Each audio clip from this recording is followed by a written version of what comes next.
Islahi, this is mad sila kubra.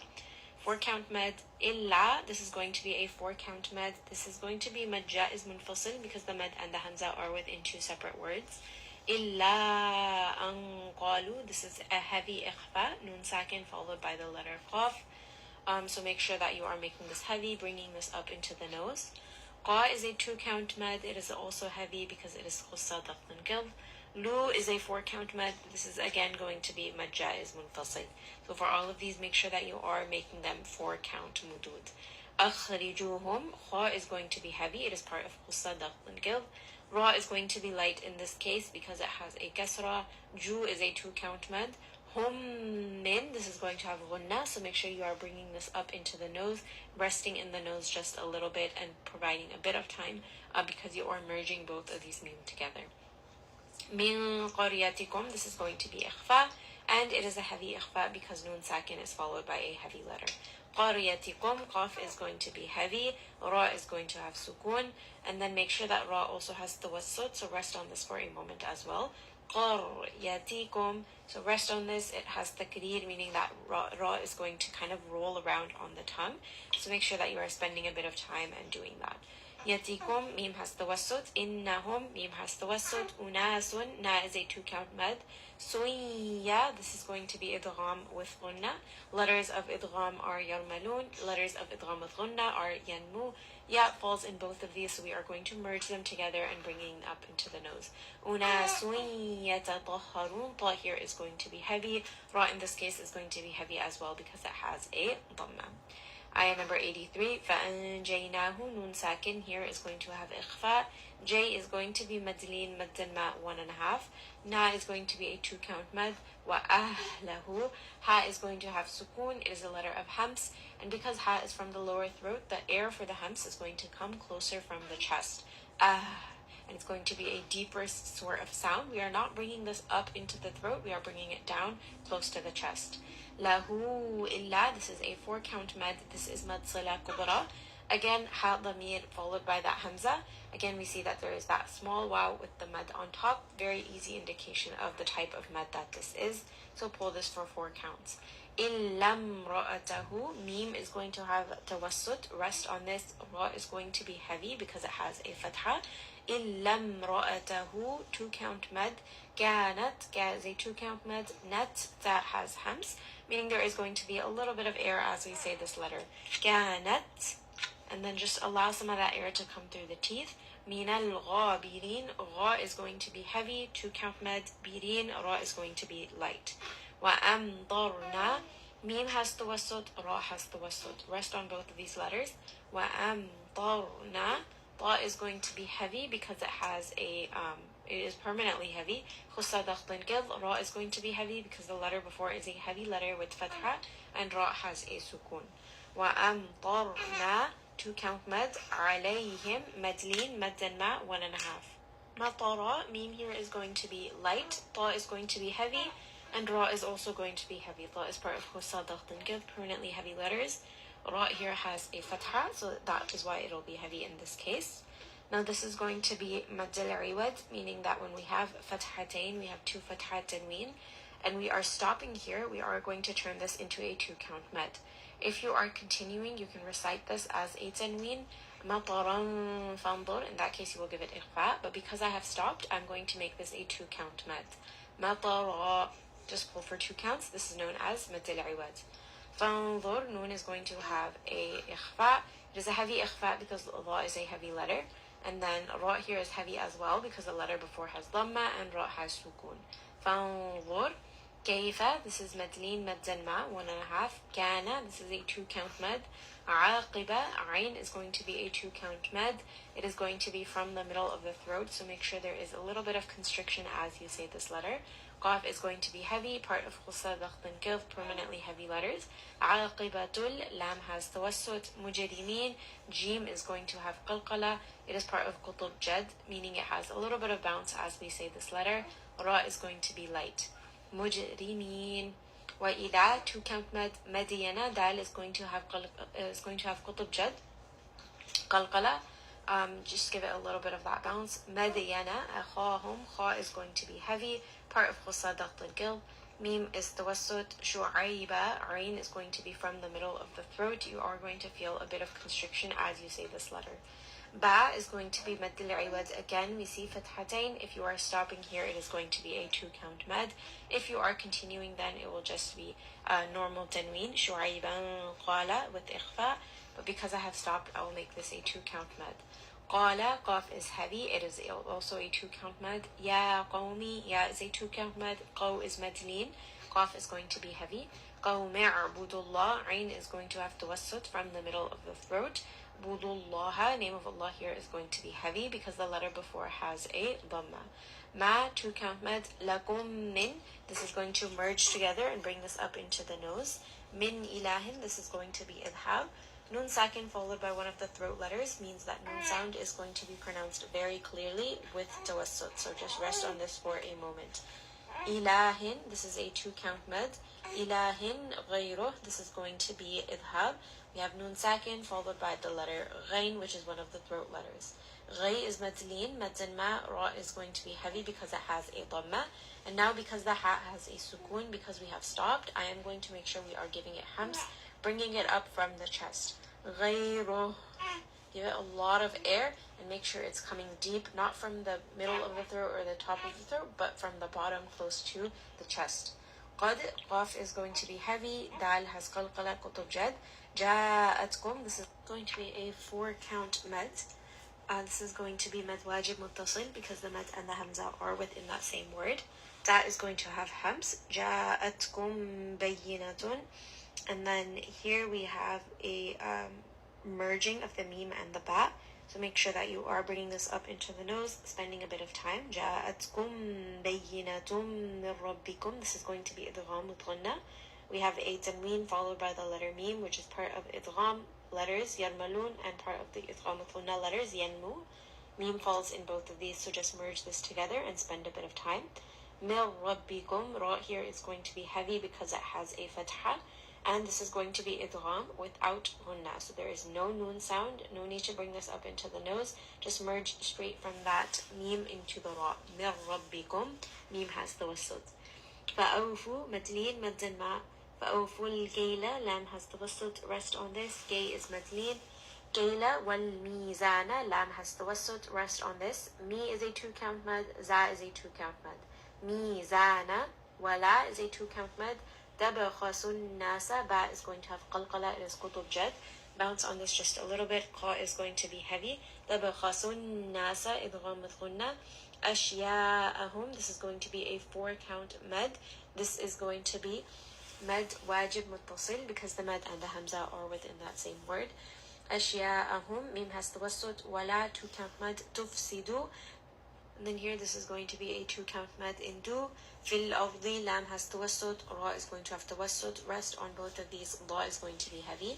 Ba'ada. Ain is going to have tawassut in the middle of the throat. Make sure that you are rolling the sound around and applying that bit of constriction. Islahiha. Sad is going to be heavy. And then it also has safir, meaning there is a little bit of that whistle. So make sure that the sound is coming through the gaps in your teeth. La is going to be a 2-count mad. Ha is going to be a 2-count mad. Dhalikum, that is going to be a 2-count mad. Mim has tawassut. Khayrul lakum. Kha is going to be heavy. This is going to be madleen. Khayrul lakum. Ra here is going to be heavy because it has dhamma. Merge this together. Idgham without ghunna, meaning there is no sound of that noon.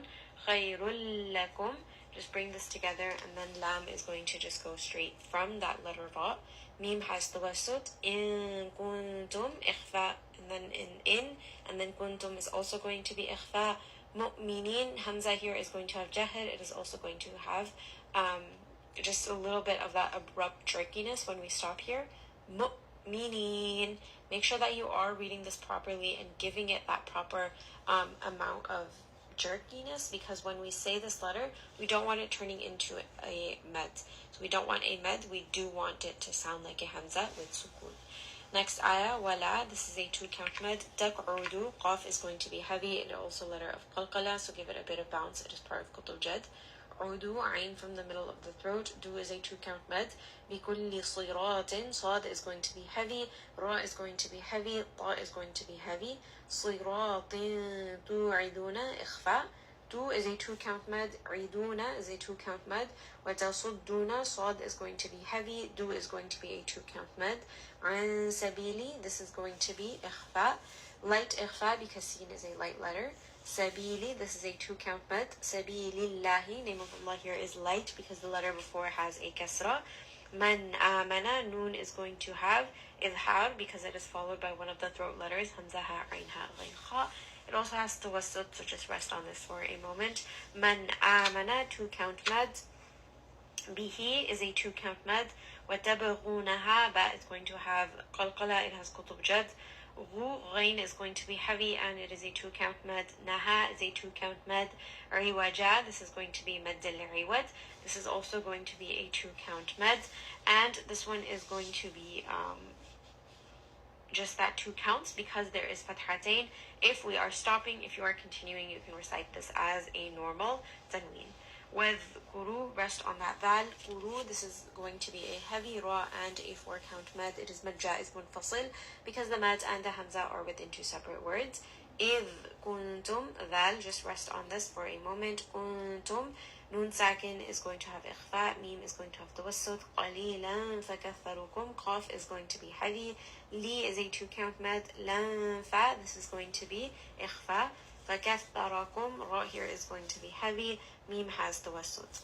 وَانظُرُوا, noon is going to have a ikhfa as well.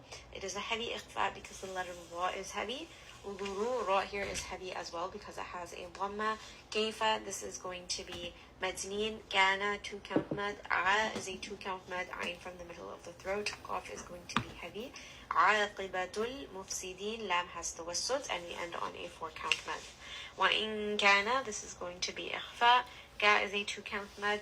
طَائِفَةٌ, this is a 4-count med. This is going to be med wajib muttasil because the med and the hamza are within the same word.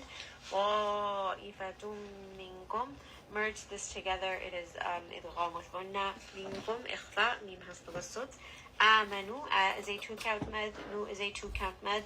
بِالَّذِي أُرْسِلْتُ, this is a 4-count med. This is med jaiz munfasil. Med and the hamza are within 2 separate words. Ursiltu, ra is going to be heavy. It is also going to have tawassut. And then just make sure you spend a bit of time and you do takreer, meaning that sound of the ra is going to roll around just a little bit.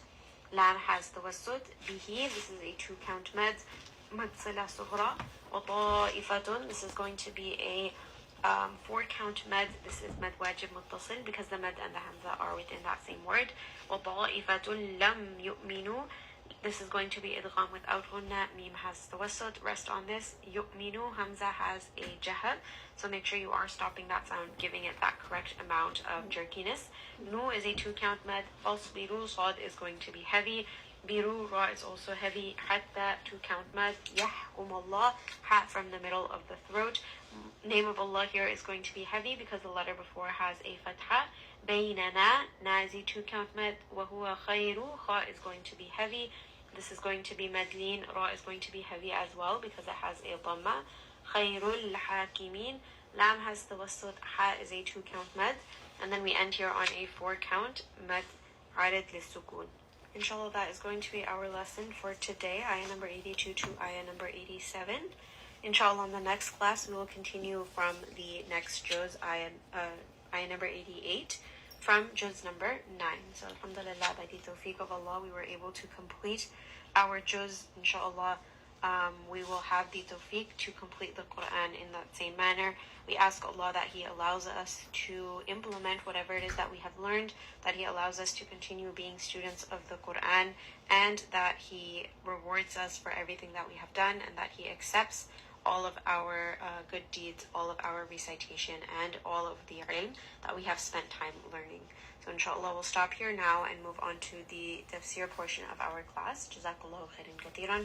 Subhanakallahumma wa bihamdik. Nashhadu an la ilaha illa ant. Nastaghfiruka wa natubu ilayk. Assalamu alaikum wa rahmatullahi wa barakatuhu.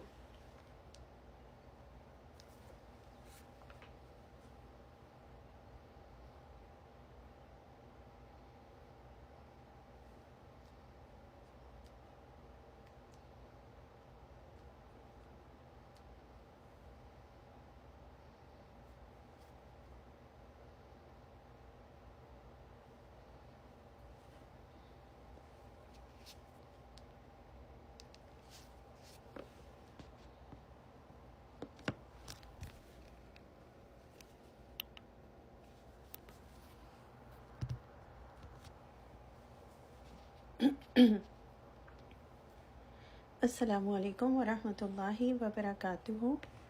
Nahmaduhu wa nusalli ala rasulihi al-kareem amma ba'd. Fa'udhu billahi minash shaitanir rajeem. Bismillahir rahmanir rahim. Rabbi shrah li sadri wa yassir li amri wahlul 'uqdatam min lisani yafqahu qawli. Rabbi zidna ilma. Allahumma faqihna fid din.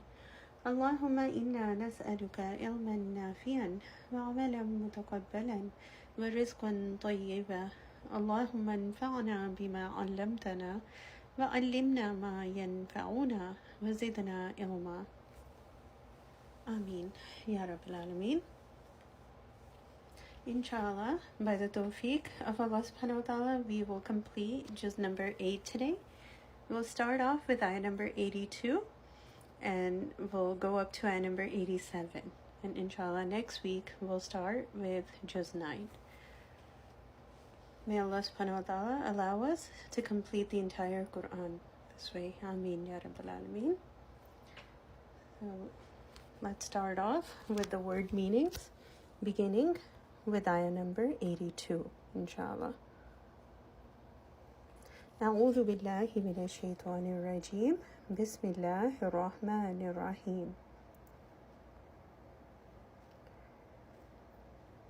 Wa and ma not kana was jawaba answer qawmihi.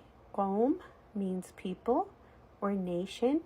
He his, and the he refers to Lut alayhi salam, Prophet Lut alayhi salam, because we were talking about him and his people.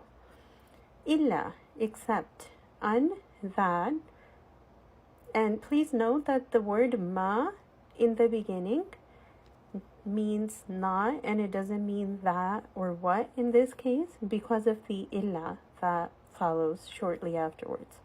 Okay, so it's not wama and that kana was jawaba answer. This is wama and not kana was jawaba answer qawmihi of his people, illa except. So because of this illa, that ma in the beginning means not. An that qalu they said. Qala means to say, and this verb ends in a waw alif. So we know it's in the third person and it's plural. That's what the waw alif in the end tells us, that it's plural. Akhrijuhum.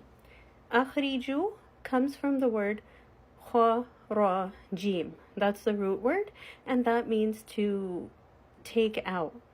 Okay, so akhriju, this is a command, and it means to expel.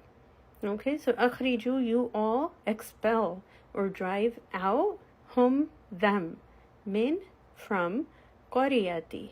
Qarya means a town. So qaryati, town, kum, yours.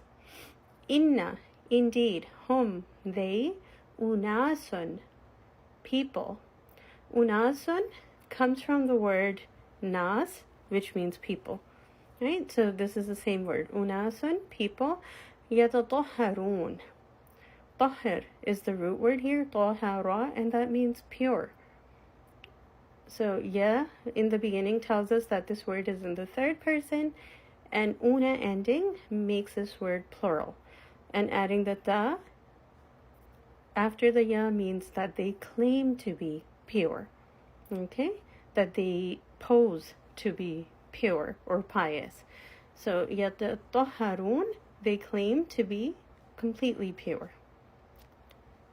Fa, so, or then. Anjayna, this comes from noon, jim, waw, as the root word naja, which means to save or to rescue.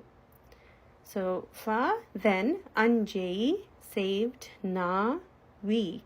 And the we refers to Allah subhanahu wa ta'ala. Who, him. Who means Lut alayhi salam. Wa, and ahla, family. Who, his. Illa, except imra'atu. Imra'ata means a woman, and in this case there's a who after it, so it means wife. So imra'ata, wife, who his, meaning Lut alayhi salam's wife. Kanat, she was. Now this is the word kana basically, but the ta after it tells us that it's speaking about, it refers to a female. And we're talking about Lut alayhi salam's wife here. So kanat, she was, min, from, al-ghabirin, those who remained behind. Ghain, ba, ra is the root word here, and that means to lag behind. Okay, to stay behind. So al-ghabir means the one that stays behind, and ina ending makes this word plural. So those who remained behind. Wa, and. Amtarna, this word comes from matar, mim tara, which means rain. Amtar, rained down, na, we. So we rained down, alay, upon, him, them, mataran, a rain, a specific rain. Fanzur, fa, so. Unzur means to look at. So fanzur, so see or look at. This is a command. Kaifa, how. Kana, was. Akibatu, outcome or end result. Al-mujrimin, those who are criminals. Mujrim means a criminal, and ina ending makes this word plural. Jim, ra, mim is the root word here, which means a crime. So al-mujrimin, those who are criminals. Wa, and. Ila, towards. Madiana, Madian. Akha, brother. Hum, theirs. Shu'ayban, Shu'ayb alayhi salam. Qala, he said. Ya qawmi, ya is used to address people. So ya means oh. Qawmi, people, and the kasra underneath the meme at the end means mine. So ya qawmi, oh my people, or oh my nation. U'budu, ibadah is the root word here, and that means to worship. So u'budu, you all worship, you all obey. So worship means to obey. And the waw alif at the end means Allah subhanahu wa ta'ala, Shu'ayb alayhi salam was speaking to a lot of people here. Okay, all the people of his nation. So this is plural. He's addressing a lot of people. Ya qawmi, oh my people, u'budu, you all worship Allah, Allah subhanahu wa ta'ala. Ma, not, lakum, la, for, kum, all of you, min, from, ilahin, any God, ghayru, other, who, him, meaning other than him or besides him. Qad, in fact, ja'at, came, kum, to all of you. Bayyinatun, a clear proof. We learned the word bayyina already before. Bayyin means something that is clear and that can be seen clearly. So bayyinatun, a clear proof. Min, from, Rabb, Lord, Creator, Master, Sustainer. Kum, yours. Fa, so. Awfu, you all fulfill. Wafa is the root word here, wafa, which means to fulfill or complete. And fa'awfu ends in a waw alif. So this command is for a lot of people. So Shu'ayb alayhi salam was speaking to his whole nation when he said this. Fa'awfu. So you all fulfill. Al-Kaila. Al means that. Kail means measure. Wa, and. Al-Mizan. Al means that, and Mizan means weight or balance. Wa, and. La, do not. Tabkhasu. Ba, kha, sin. Bakhs is the root word here, and that means to reduce. Okay? Ta in the beginning means you. Vaw alif at the end tells us this word is plural. So he is addressing a lot of people when he says La tabkhasu. Do not reduce. Do not lessen. Do not deprive. An-nasa, the people. Ashya'ahum. Ashya is the plural form of the word shay that we've already learned. And shay'an means a thing. So ashya'a, things, hum, theirs. Wa, and. La, do not. Tufsidu, you spread fasad. Fasad is the root word here, fa, sin, dal, and that means corruption or mischief. Ta in the beginning means you, and waw alif at the end tells us that this is plural. So he says, وَلَا تُفْسِدُوا, and do not spread corruption or mischief, fi in al-ardi, the land or the earth, ba'da, after, islahiha. Islah means to reform, okay, to set things in order, to fix things. And ha, it's. So, and the ha refers to the ard, the earth or land. Okay, so he says, do not spread corruption in the earth after islahiha, setting it in order. Okay, after its reformation. ذَلِكُمْ, that, oh you all, خَيْرٌ, is best. La, for, kum, all of you, in, if, kun, are, or were, tum, all of you, mu'mineen, believers. This word comes from iman, which means to have faith, to believe. Adding a meme to the beginning makes this word a noun. So mu'min means a believer, and ina ending makes this word plural. So mu'mineen, believers. Wa, and, la, do not. Taq'udu, you all sit. The root word here is qaf ain dal, which means to sit or to stay in one place. Ta in the beginning means you. Waw alif in the end means this is plural. So Shuaib alayhi salam is addressing a lot of people when he says, وَلَا تَقُعُدُوا, and do not sit, all of you.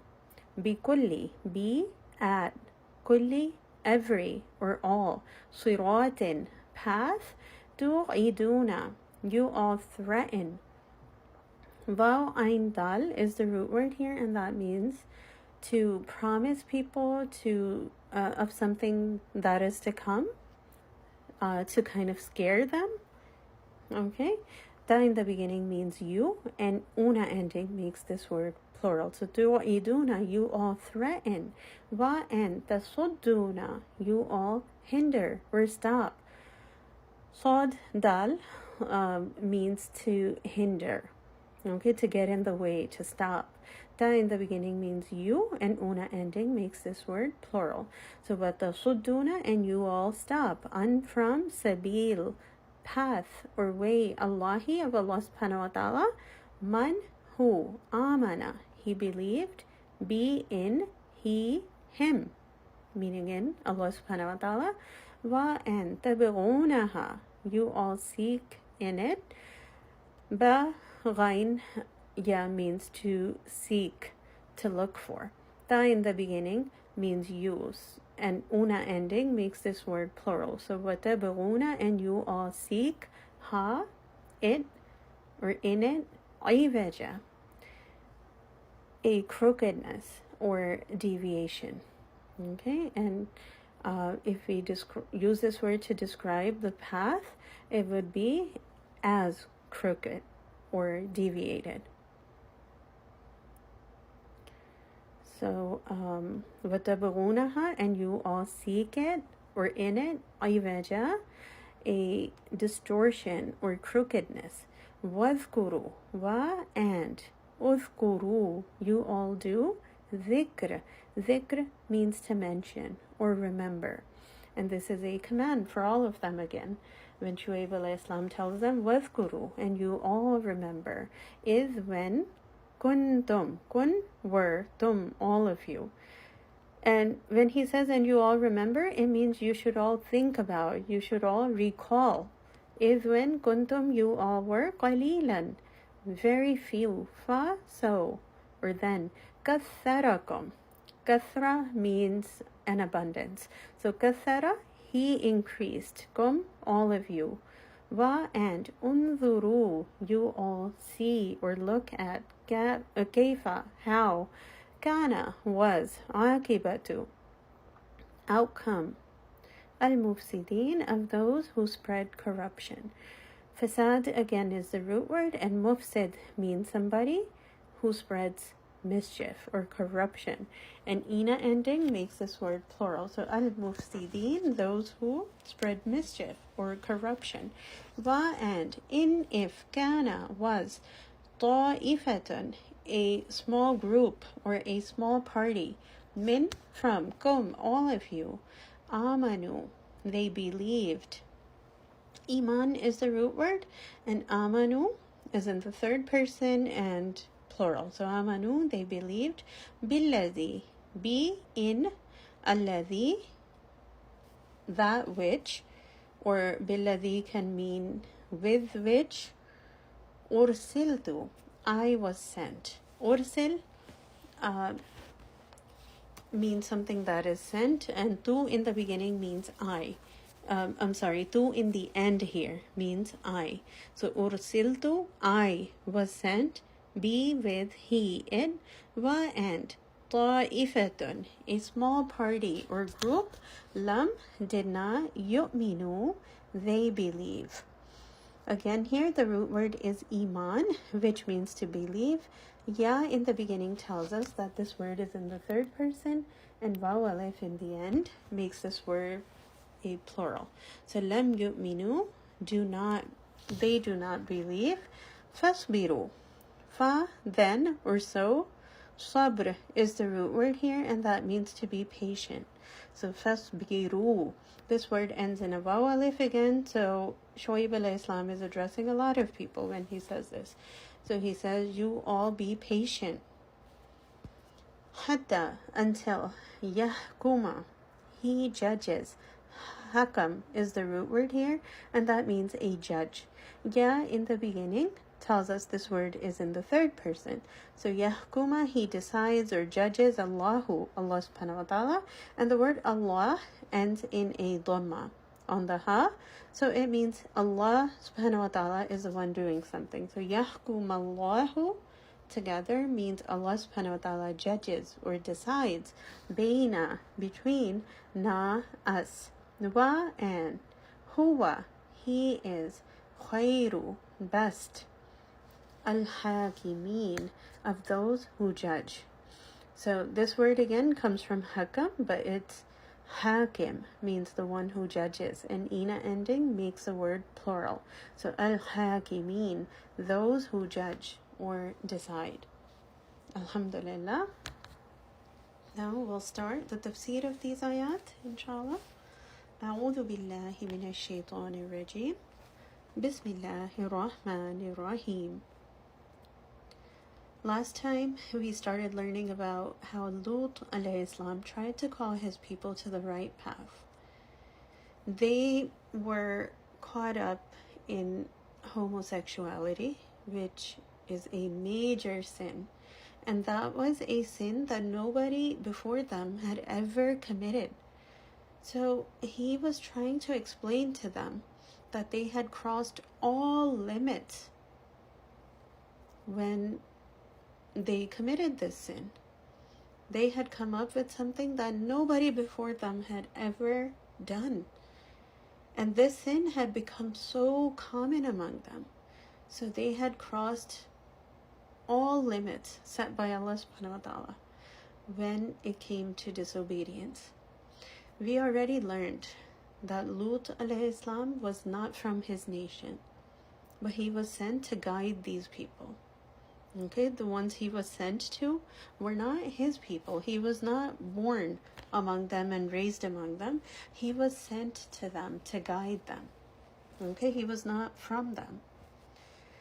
So when he tried to explain to them that they should not be doing whatever they were caught up in, because it was something that nobody before them had even thought of. It was a major sin. Instead of listening to him, وَمَا كَانَ جَوَابَ قَوْمِهِ إِلَّا أَنْ قَالُوا, his people had no answer but to say, أَخْرِجُوهُمْ مِنْ قَرْيَتِكُمْ, drive them out of your town. This is what they said to each other. That just expel them, kick them out, drive them out of this place. إِنَّهُمْ أُنَاسٌ يَتَطَهَّرُونَ, they pose to be very pious. Astaghfirullah. So they said, oh, they claim to be so good. Let's just get rid of them. They just wanted to get rid of them because they did not want to stop whatever they were doing. And this is exactly what happens nowadays too. When someone tries to stop people from committing indecency or anything related to the fawahish things, the immoral, indecent things, when someone tells that person to not do whatever they're doing, to stop committing that sin, they claim that the person stopping them is claiming to be completely pious and pure, and they tell that person to leave them alone. They say, oh, mind your own business. This is what the people said to Lut alayhi salam. When he tried to guide them, that's how they reacted too. They responded in a sarcastic way. They basically mocked him. And in a society where sin is common, people are not able to tolerate pious people. They don't want any good people around who would try to make them stop. Okay, they don't want to be guided. They just want to continue sinning. So they told Lut alayhi salam that he claimed to be good. And they didn't care to reform themselves and be like him, or to listen to him and stop committing the major sin that they were involved in. فَأَنْجَيْنَاهُ وَأَهْلَهُ. So we saved him and his family. Allah subhanahu wa ta'ala saved him and his family when the punishment struck these people. إِلَّا امْرَأَتُهُ, except his wife. Now, why wasn't his wife saved? Why did Allah subhanahu wa ta'ala punish her? Well, Allah subhanahu wa ta'ala punished the entire nation. All the people of Lut alayhi salam were punished. Okay? His whole nation, the one that he was sent to guide. The only people who were saved were Lut alayhi salam and his family, which consisted of his 2 daughters and his wife. But his wife obviously was not spared. So him and his 2 daughters were the only people who were saved when the punishment struck his people. He took his daughters and he left home when Allah subhanahu wa ta'ala instructed him to. He was ordered to leave. But his wife was not spared. Even though she was not committing the major sin, her nation was committing. Okay, she was not, astaghfirullah, caught up in the sin that they were committing. She wasn't involved. And we must remember that the wives of all the messengers were never dishonest. Okay, they were honest women. None of the messengers' wives were unfaithful. However, Lut alayhi salam's wife supported her nation in committing the sin they were involved in, the sin that they were committing. She supported them. She spied on others for them to help them to be able to commit that sin. So she basically supported them in their wrongdoing. This is why she was included among them when they were punished, and she was punished along with them. And this should help us realize how serious it is to support anyone who is doing something sinful. Because a lot of times we think that it's okay. As long as we don't do something wrong ourselves, supporting sin or not telling someone that they're wrong when they're committing a sin is okay. We think, well, as long as I'm not doing it, it's okay. But supporting anyone who's committing a sin is like being a part of it. It's like doing it yourself. So we must avoid supporting any wrongdoing that goes on around us. We shouldn't want anything to do with it. Okay, we shouldn't want to be a part of it. As for Lut alayhi salam's wife, she was not committing the sin that they were committing, but she was supportive of them. And that's what led to her destruction. She was killed. She was punished along with them, even though her husband was a messenger. Her husband was the Rasul, sent to guide them. But that did not help save her from the punishment when it struck, because she was supporting her people. She didn't think that they were doing anything wrong. Today, a lot of people think that having a pious husband or children or parents or other pious family members is enough. Okay, they think that that person will save them in the hereafter. Okay, they think, oh, well, my child is so religious, or my husband or my parent, so they're going to save me in the hereafter. They're going to help me. But people should understand that being related to someone pious cannot help them at all if they don't do what's required themselves, if they don't do the right thing. They must do what's required of them to succeed in the hereafter. Lut alayhi salam's wife was punished, even though she was the spouse of a messenger. So how can anyone else hope to succeed just because they're related to a righteous person? Lut alayhi salam's wife could not be rescued. He couldn't help save his wife, even though she was not actually committing the sin her people were committing. She just supported her people, and she was punished because she supported them. So we should never think that we can get away with doing anything wrong just because of our connection to someone else who is good, someone else who is pious. It will not benefit us at all. Whatever they do is for themselves. Okay, the only way we can save ourselves is by reforming ourselves, okay, and start doing the right thing, the things that Allah subhanahu wa ta'ala ordered us to do. That's the only way to succeed in the hereafter. And as for Lut alayhi salam's wife, كانت من الغابرين. She was of those who lagged behind. She remained behind, and she died along with the sinful nation. وَأَمْطَرْنَا عَلَيْهِمْ مَطَرًا, and we rained upon them a specific rain. Allah subhanahu wa ta'ala sent divine punishment their way in the form of brimstone. They were destroyed by the rain of burning stones.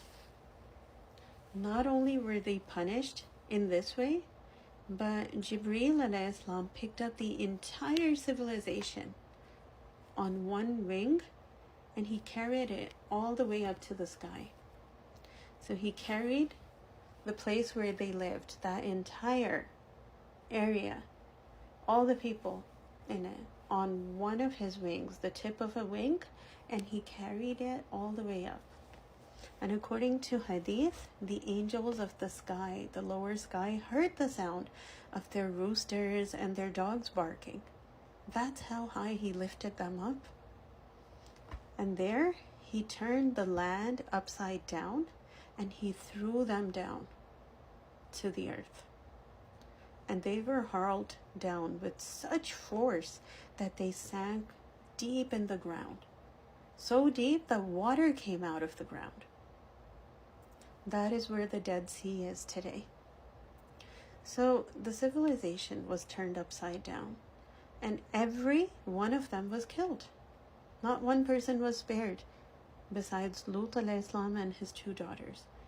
And their traces can still be found at the bottom of the Dead Sea.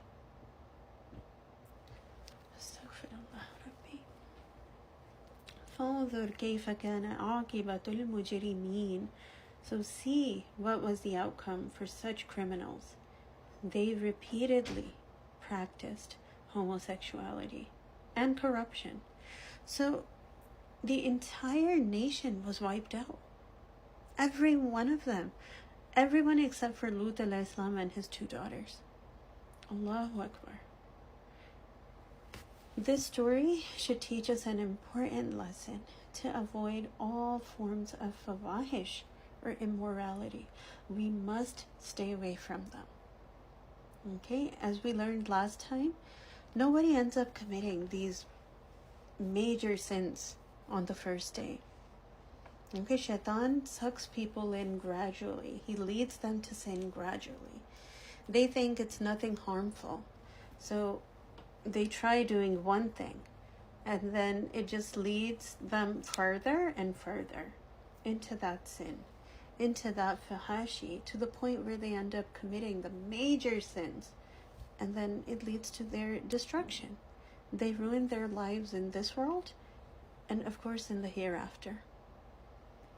May Allah subhanahu wa ta'ala allow us to stay away from and to forbid all kinds of immoralities, all kinds of indecencies, all kinds of fawahish. Ameen. Ya Rabbil Alameen. Next, Allah subhanahu wa ta'ala tells us about the people of Shu'aib alayhi salam. Wa ila Madyana, and for Madian. Akhahum Shu'aiban, their brother Shu'aib, meaning their brother Shu'aib alayhi salam was selected to guide them. He was sent to guide them. And since Allah subhanahu wa ta'ala says their brother here, it means that Shu'aib alayhi salam was from this nation. He was from them. Okay, because it says akhahum, their brother. Qala ya qawmi ubudullah. He said, O my people, worship Allah subhanahu wa ta'ala. Ma lakum min ilahin ghayruhu. You have no other God but Him. From this, we know that His people committed shirk. So they were associating partners with Allah subhanahu wa ta'ala. From a narration by Ibn Ishaq, we find out that Shu'aib alayhi salam was from the offspring of a son of Ibrahim alayhi salam, called Madian. Okay, his name was Madian. So one of Ibrahim alayhi salam's sons was called Madian, and from his offspring came Shu'aib alayhi salam.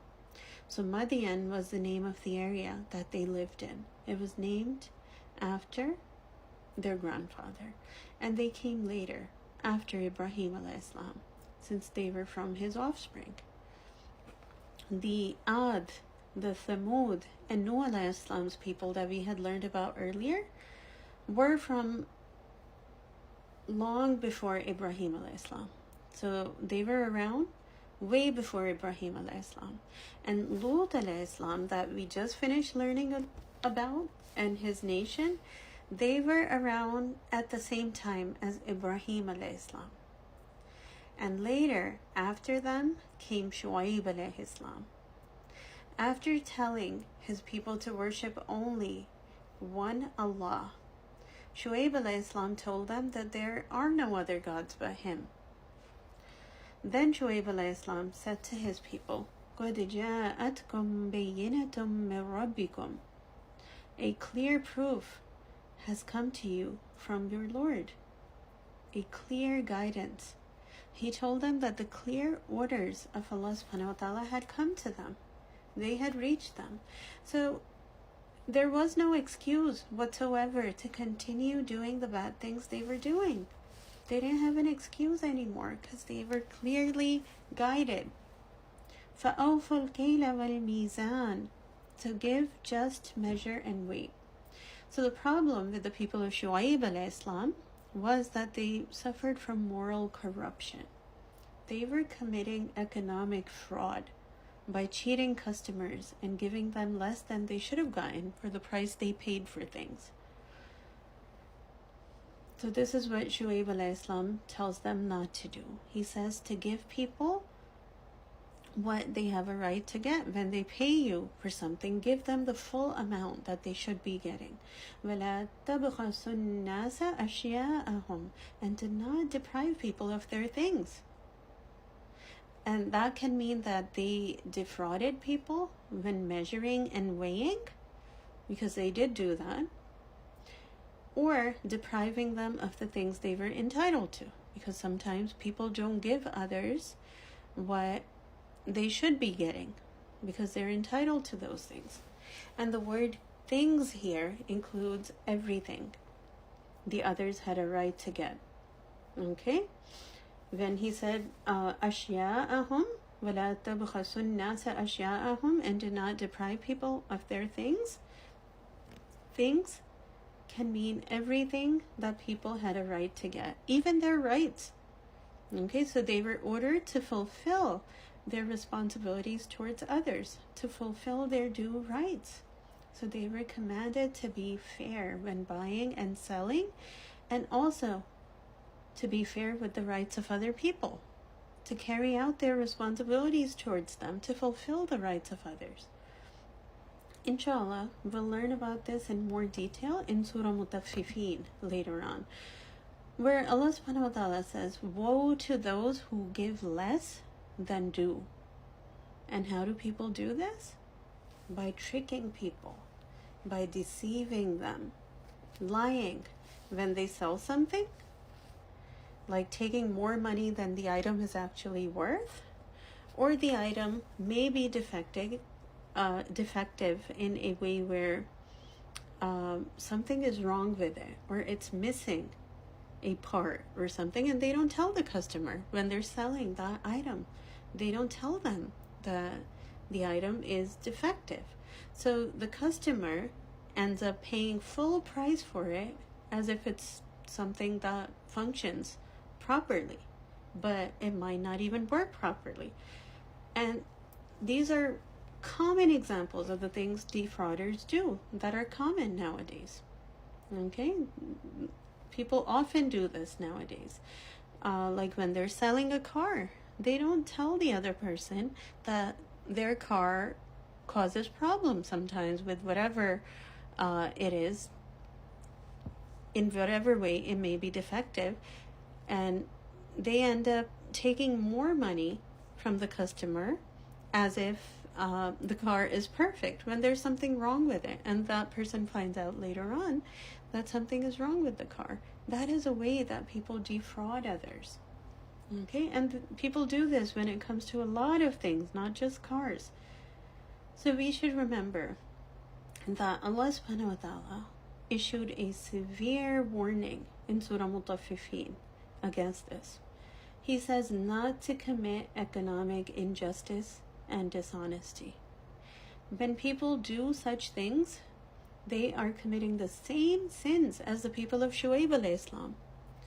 A lot of Muslims actually think that it's okay to cheat people when they're carrying out business transactions with them. And they think, oh, it's fine, this is business. As long as I'm praying and I'm fasting properly, I'm a good Muslim. Astaghfirullah. They don't think dishonesty when dealing with customers has to do with religion. They think that's a whole separate thing. But Islam applies to every aspect of our lives, not just in the ways of worship. So remember that the people of Shu'aib alayhi salam were punished because of the economic frauds they were committing, that they continued committing even when they were warned. Okay, they were warned clearly by Shu'aib alayhi salam, but they kept committing that sin, and that's why they were punished. That whole nation was wiped out because of that sin. And so this means this was a part of religion, and they failed to listen to their messenger, and they didn't stop what they were doing, and this is why they were punished. So this is something very serious. So we must know that fair trade is an important part of Islam, and we have to be fair at home and at work as well. Okay? And this applies to everything, in fulfilling the due rights of family members and all the people around us. At home, it is the duty of our children to respect their parents, right? It is our duty as parents to care for, to love, and respect our children. And if someone falls short in doing so, they are depriving people of the right that Allah subhanahu wa ta'ala gave them. They're depriving the other party, and they're going to be held accountable for it on the Day of Judgment. That is an example of how people deprive others of what others are entitled to. Another example of how people deprive others of things that they should get is when inheritance is distributed among the heirs. Many parents give more to the child who is their favorite, and they deprive the others of their fair share. They leave a will, even though we learned already that for the heirs, a will cannot be left because Allah subhanahu wa ta'ala has already specified what portion or percentage of the wealth they will inherit. And if parents want to give them, if there's a child who is struggling, so the parents want to give that child more, so if the parents want to give them more, they have to do it as a gift while they're alive, sometime in their lifetimes, but they can't leave a will for the people who are already heirs and change the amount that they are entitled to get. Okay? So when parents do that, when they choose the child who is their favorite and they deprive their other children of their fair share, they are depriving them in this same way. Okay? They are causing a decrease to the rights that Allah subhanahu wa ta'ala has given them. A lot of men are unfair in terms of providing for their family, because Allah subhanahu wa ta'ala has ordained men to provide for their wives and their children, right? So if they fail to carry out that responsibility, they are depriving others of what they're entitled to. And there are men who don't even give their wives the bridal gift, the meher, even though it's obligatory. Right? A man must pay his wife the meher, which is the bridal gift from him to his wife after the nikah. Another way that people deprive others of their rights is when they don't regard them or treat them as they should be treated according to the relationship they have with them. Right? When they don't fulfill their responsibilities towards them. When they don't treat them as they have a right to be treated in that relationship. So as for the people of Shuaib alayhi salam, after he invited them to Tawheed, to believe in Allah subhanahu wa ta'ala alone and to only worship Him, Shuaib alayhi salam was commanded to tell them not to deprive others of what is rightfully others. Okay, what is rightfully theirs. They could not deprive others of whatever others were entitled to. So if we look around us in the universe, if we look around and look at nature, we know that nothing in the universe takes more than it gives. Okay? It benefits people more than it takes. It's only humans who become greedy and they try to do this. If we take the example of a tree, think about how little it takes from the earth and how much it gives in its lifetime. How many people benefit from it.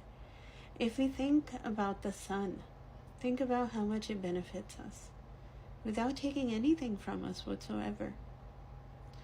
And the tree or the sun don't argue with us about wanting something more in exchange for what they do for us.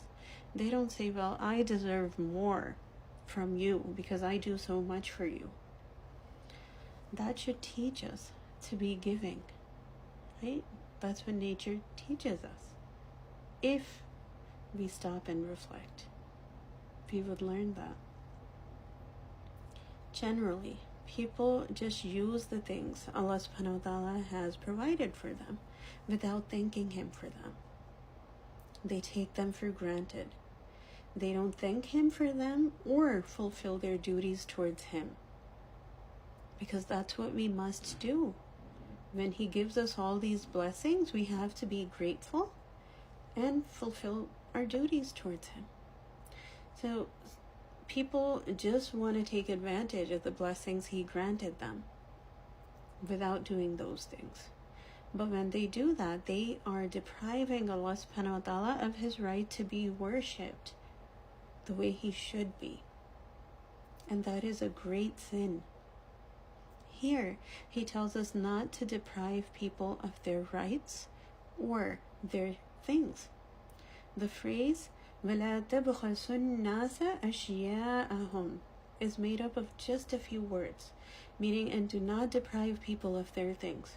But there is so much depth in what Allah subhanahu wa ta'ala orders using these words.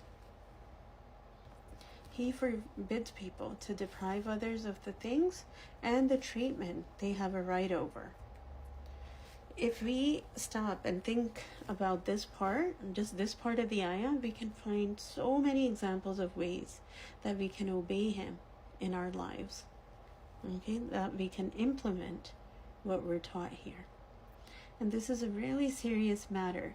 We cannot reduce when giving people their things or their rights, because a whole nation, an entire nation was wiped out because they defrauded others. So this cannot be taken lightly, and we must keep in mind that the divine punishment strikes when sins become common in society. The punishment of Allah does come when people are all caught up in sins, when it becomes so common. And this happens when people don't repent and stop whatever injustice or wrongdoing they're committing. The only reason the Muslim Ummah is not seized now, even though so many of us are caught up in major sins, is because of Prophet Muhammad sallallahu alaihi wasallam's dua, because he made dua for us. But there are smaller forms of punishment that do strike today, but people don't think about them much. They ignore them. Astaghfirullah. When there's an earthquake or a flood or other natural disasters that the Ummah is struck by, we should think about our actions. We should think about what it is that we're doing wrong, and we should try to reform ourselves. These are ways that we're being punished. If only we were to stop and think, we would realize that we are going through smaller punishments, okay? Because of Prophet Muhammad sallallahu alaihi wasallam's dua, Allah subhanahu wa ta'ala doesn't punish us in a way where the entire ummah would be wiped out, but we do experience smaller punishments, okay? Smaller forms of punishment, like earthquakes and floods and other natural disasters. And when we do experience these punishments, they should serve as a wake-up call to us. Okay? We have to start doing things differently. It should make us stop and think. When people start committing sins openly and they become stubborn to the point where they continue their wrongdoing even though they know, that's when Allah subhanahu wa ta'ala sends punishment their way. The people of Shuaib alayhi salam started to condemn him for trying to advise them to do the right thing. And this is what many people do today as well, when someone tries to call them to the right path. When someone tells them to do things the right way, they just tell them that they're the ones who are wrong, and they don't like it. And some people actually dare to say that the wrongdoing and sins that they're involved in should be legalized, so they wouldn't be considered criminals. They think that homosexuality or prostitution should be legalized, and others start to support them. Astaghfirullah. But when the punishment of Allah strikes, neither the sinners nor their supporters survive. They all die together. They're all punished together. Remember how Lut alayhi salam's wife was killed with the sinful people? All the people who were sinful were killed, and so was Lut alayhi salam's wife, even though she didn't commit that sin, just because she supported them. This is why it's really important for us all to disagree with whatever wrongdoing we see. We can't try to justify what people are doing wrong by saying that there's no other way. or that the retailers have to cheat people in order to profit from sales. If we say such things, or if we believe that, we are supporting the fraud they commit. If we think that taking bribes is okay, or selling lower quality items, claiming that they're high quality is okay or acceptable, we are supporting injustice. So we have to be careful with this. The people of Shu'aib alayhi salam were very wealthy. Their city was located near a highway. So the caravans from Syria had to pass from there while traveling. So Shu'aib alayhi salam's people, their economy flourished. They were like a trading hub. They were extremely wealthy, but when they were warned not to cheat in business, they didn't listen. They acted like it was their right to do it in order to make money. They felt that it was necessary to make their business successful. And even now, people cheat to get better jobs than they deserve by lying on their resumes. They might have just a few months of experience, but they list years of experience because they know that it probably won't even be checked. Or they claim to have worked longer than they actually did, so they get paid more. Likewise, people are often charged a lot more than they should be sometimes when they're trying to get repairs done for their home or car. When they want something repaired, they're charged more than they should be because most people don't even know the normal price for that particular service because we don't use it on a normal basis. So they end up paying whatever the repair person or the mechanic tells them. But this is how people don't fulfill the measure and the weight that Allah subhanahu wa ta'ala instructed them to do. Okay? Next, after telling them not to deprive people of their things, Allah subhanahu wa ta'ala says, وَلَا تُفْسِدُوا فِي الْأَرْضِ بَعْدَ إِصْلَاحِهَا, and do not create mischief in the land after it has been set in order. Fasad means to corrupt or spread mischief. Okay, it means mischief that spreads. So when one person starts doing something wrong, they basically show others how to do it as well. And when others copy them, that wrongdoing spreads and it keeps spreading. People set trends like that, and trends that corrupt a good society are fasad. Islah is when everyone gets what is rightfully theirs. And fasad is when people don't get what is rightfully theirs. So spreading fasad does exactly the opposite of what should be done. When someone is charged $1,000 for something that is worth about 100, they are causing fasad on the earth. We're charging that person so much more, like 10 times the amount. They are taking extra money from the buyer, from the customer, that was rightfully that customer's. Right? They were only supposed to get 100 for whatever they sold to them, but they're getting 1,000. So Shu'aib alayhi salam told his people, ذَلِكُمْ خَيْرٌ لَكُمْ إِن كُنْتُم مُؤْمِنِينَ. This is better for you if you are true believers. If you claim to be believers, you have to be careful about these matters. And if we think about ourselves, we call ourselves Muslims. We claim to be Muslims, so we should be careful about these things as well. If we decrease or deprive anyone of their things or their rights, we will be held accountable for them on the Day of Judgment.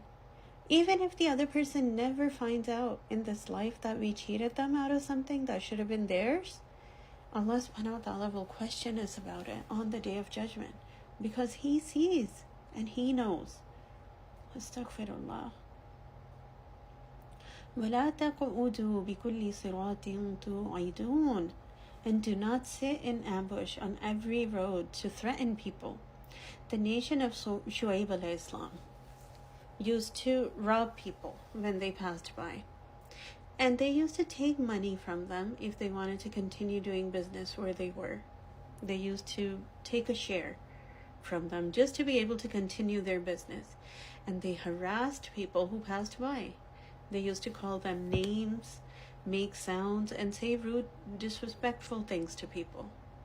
And these things happen today as well in certain areas. Sadly, it even happens in Muslim countries. This was one of the sins that Shu'aib al-Islam's people committed. So they caused problems for anyone who wanted to pass by. People didn't feel safe walking in certain areas because of them. They didn't want to pass by them because they would harass them. وَلَا تَصُدُّونَ عَنْ سَبِيلِ اللَّهِ, and you hinder from the way of Allah subhanahu wa ta'ala. وَتَصُدُّونَ عَنْ سَبِيلِ اللَّهِ, and you hinder from the way of Allah subhanahu wa ta'ala. So they used to stop people from the way of Allah subhanahu wa ta'ala. مَنْ آمَنَ بِهِ, whoever believes in him. So they try to cause doubts for people. They try to create doubts for people who believed in Allah. They threatened them and they terrified them so they wouldn't follow Islam. And they used to sit in the way that led them to Shu'aib al-Islam's house so people wouldn't be able to get to him. So they used to block the way leading to Shu'aib al-Islam by sitting there and threaten people so they wouldn't reach him. وَتَبْغُونَهَا عِوَجًا, and you seek to make his way crooked, the way of Allah subhanahu wa ta'ala. They try to find deviation in it. You try to find something in deen to deviate others from the right path, to plant doubts in their mind. This is what Shu'aib al-Islam told them. وَاذْكُرُوا إِذْ كُنْتُمْ قَلِيلًا فَكَثَّرَكُمْ, and remember how he multiplied you when you were just few in number. They should have thought about this. They should have remembered this and been so thankful. They had been so weak, but Allah subhanahu wa ta'ala increased them in number and he strengthened them. This was a great blessing from him that they enjoyed. And instead of doing the evil things that they were committing, they should have remembered Allah's blessings and been grateful. And that's what Shu'aib al-Islam told them to do, to remember the favors of Allah on them and to be grateful. Allah subhanahu wa ta'ala had given them so many descendants. Okay, so many offspring that they had become a whole nation. And they were poor before. They were not well-to-do at all. They couldn't provide for themselves. But Allah subhanahu wa ta'ala granted them so much wealth. They should have remembered these things. All the ways that he blessed them. وَانظُرُوا كَيْفَ كَانَ عَاقِبَةُ الْمُفْسِدِينَ, and see what was the end of the mischief makers. So Shu'aib al-Islam tells them to remember what happened to those who spread mischief from the prior nations. This was meant to warn them, so they would stop spreading corruption, so they would stop spreading mischief. But it seems like every nation that came, all these nations that we're studying about, it seems like every one of them that came started to follow the ways of the disobedient people before them. They did the exact same thing. Instead of learning from their example and saving themselves from the same outcome, they should have learned and they should have known to avoid those sins, but they did the same thing. They forgot all about what happened to the people before them. Even though they saw their construction and came across the remains of the former people, they knew that they were wiped off of the face of the earth. They were destroyed because of their sins. They knew exactly what happened to them. But they didn't listen. They didn't bother to reform. And this is a warning for us too. وَانظُرُوا كَيْفَ كَانَ عَاقِبَةُ الْمُفْسِدِينَ. Each one of us should remember this. We should remember what happened to the previous people who spread mischief. And we should think of ways that we can avoid it and save ourselves from destruction. We should all be afraid of disobeying Allah subhanahu wa ta'ala and doing the things He especially mentioned in this ayah before this warning. The people of Shu'aib alayhi salam used to hear these warnings too, just like we do, but they didn't take them seriously. And we might be thinking that they were so strange that they ignored what their prophet told them. Like, how ignorant were they, right? That's what we think, that they had a prophet who was sent to them and they ignored his warnings, because prophets were sent to the former nations. Today, we don't have prophets around, but we're basically doing the same thing, right? When we ignore whatever the Qur'an tells us, we read these stories about the former nations and we end up committing the sins they did. We tend to ignore what the reformers among us, the muslihin, we don't have mursilin, we don't have prophets, but we have muslihin, right? So the reformers among us, we have scholars who tell us the difference between the right and the wrong, but we tend to ignore them. We don't really listen.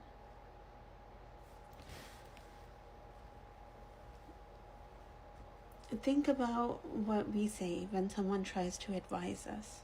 Most people just hear what the other person says and then they forget about it very soon afterwards.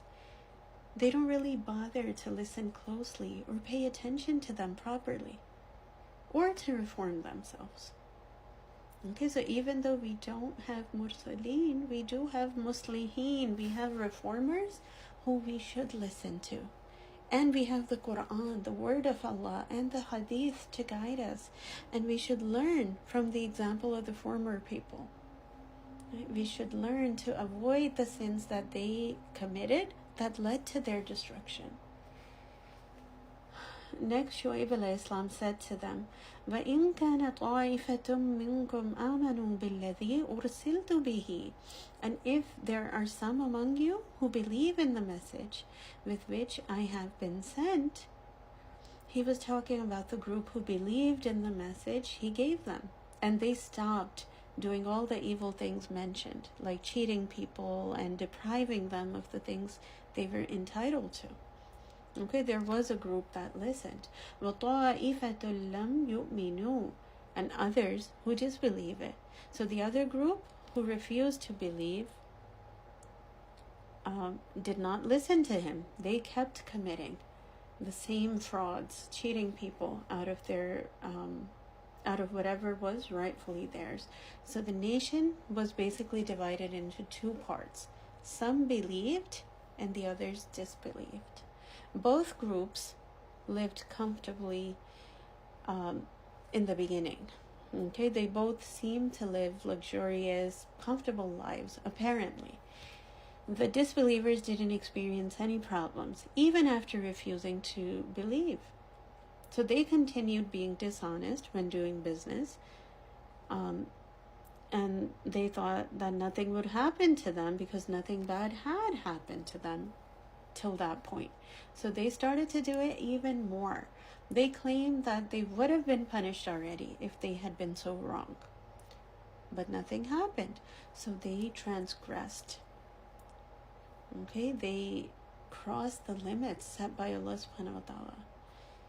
And they kept doing it more and more. They said that the believers' businesses should have flourished even more if Shu'aib alayhi salam had been right, and their businesses should have been shut down by then. So Shu'aib alayhi salam told them, فَاصْبِرُوا, then be patient, حَتَّى يَحْكُمَ اللَّهُ بَيْنَنَا, until Allah subhanahu wa ta'ala judges between us. He told them to be patient, that Allah subhanahu wa ta'ala will judge between them. He told them that it's just a matter of time until Allah subhanahu wa ta'ala decides between them. This is because Allah subhanahu wa ta'ala grants people respite. He gives them time. He doesn't seize people right away. He gives people chances to reform. وَهُوَ خَيْرُ الْحَاكِمِينَ.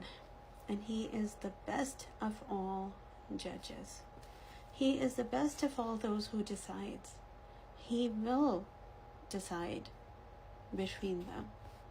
This is what Shu'aib alayhi salam told them, that he will definitely judge between us.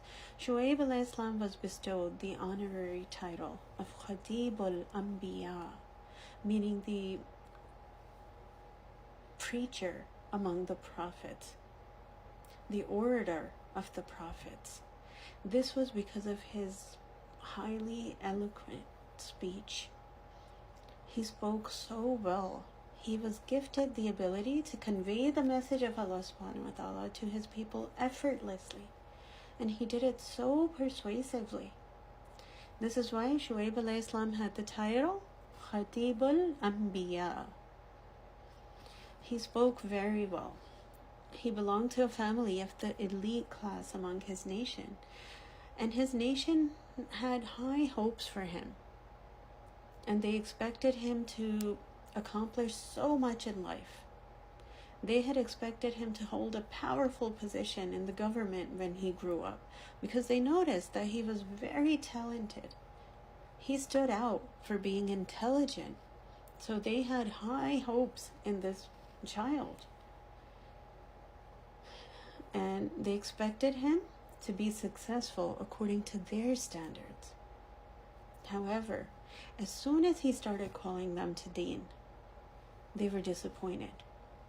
They told him that they had misunderstood him, since he called them to the truth that they did not want to believe in. He was calling them to the haqq, to the truth that Allah subhanahu wa ta'ala sent for them. But they didn't want to listen. And they expected him to be successful according to their worldly standards. And they didn't understand that he was calling them to eternal success that would have benefited them forever. They didn't appreciate his advice at all. Inshallah, we'll finish up here for today, and we'll continue with Ayah 88 onwards next week, and we will be starting Juz 9 next week, and we'll finish the story of these people, the people of Shu'aib alayhi salam. We'll finish learning about them. May Allah subhanahu wa ta'ala enable us to derive lessons for ourselves from the mistakes of the previous ummahs that we're learning about, so we can save ourselves from committing the same sins that they did. Ameen. Ya Rabbal Alameen. سبحانك اللهم وبحمدك نشهد أن لا إله إلا أنت نستغفرك ونتوب إليك ربنا تقبل منا إنك أنت السميع العليم وتب علينا إنك أنت التواب الرحيم آمين يا رب العالمين. جزاكم الله خيرا كثيرا. السلام عليكم ورحمة الله وبركاته.